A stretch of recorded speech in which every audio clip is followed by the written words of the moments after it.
Governor's Library today to Stand With Spencerport. Thank you for your patience as we are getting started.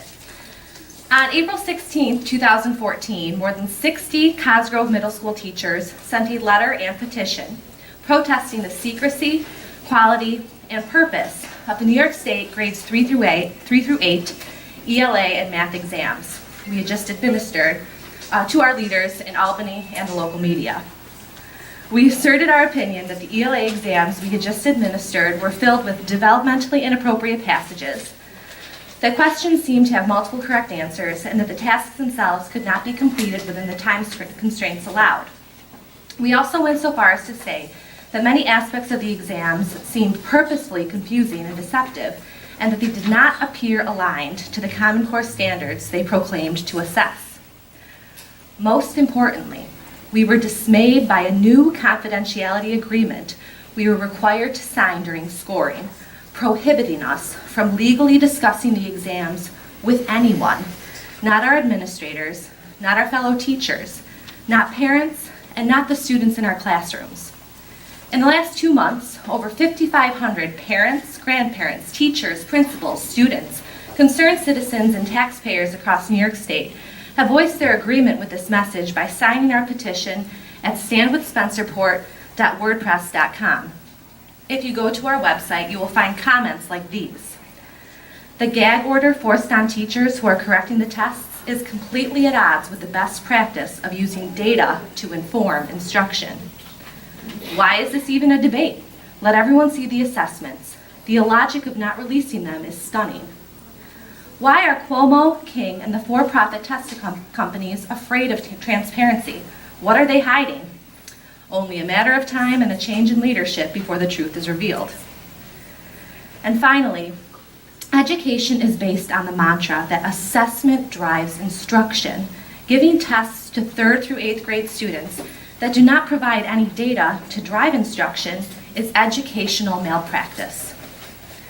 The New York State Department of Education responded to this petition by stating that the assessments are, quote, the best way to determine how all of our students are performing as compared with other students in their school, their district, and across the state. This response fails to address any of these concerns in our petition, which is one of the reasons why we've convened here today.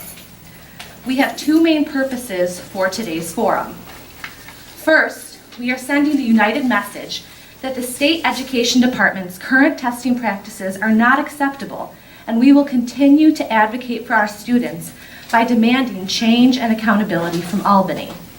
Second, we want to do everything in our power to make sure our message about these tests is clearly understood by all who advocate for and believe in public education as a cornerstone of our democracy. That is why we will be happy to answer any questions you have at the end of this forum. This afternoon, you will hear from teachers at Cosgrove Middle School, a parent in our community, a university professor, and a retired principal. In other words, you will hear the perspectives of young people with credible experience in the fields of nurturing and educating young minds. We will be addressing the following concerns. First, Marie Campanero, a nationally board-certified Spanish teacher, will speak about the true purpose of assessment as compared to the state education department's response that they are the best way to compare schools. Robert Allen, a veteran English teacher and the department chair, will discuss the confidentiality agreement teachers were required to sign. Matt Amoroso, a veteran teacher and department chair, will also address the state education department's history of releasing data to schools too late and in too ambiguous a form to be of curricular relevance.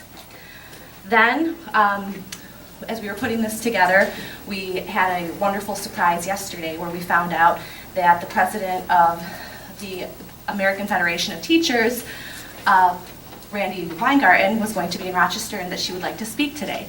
So she has just arrived, and she said she would like to hear some of our teachers first, and then she will come up and share some remarks, and then we will resume with the rest of the forum. So we'll get started right now with Marie Campanero.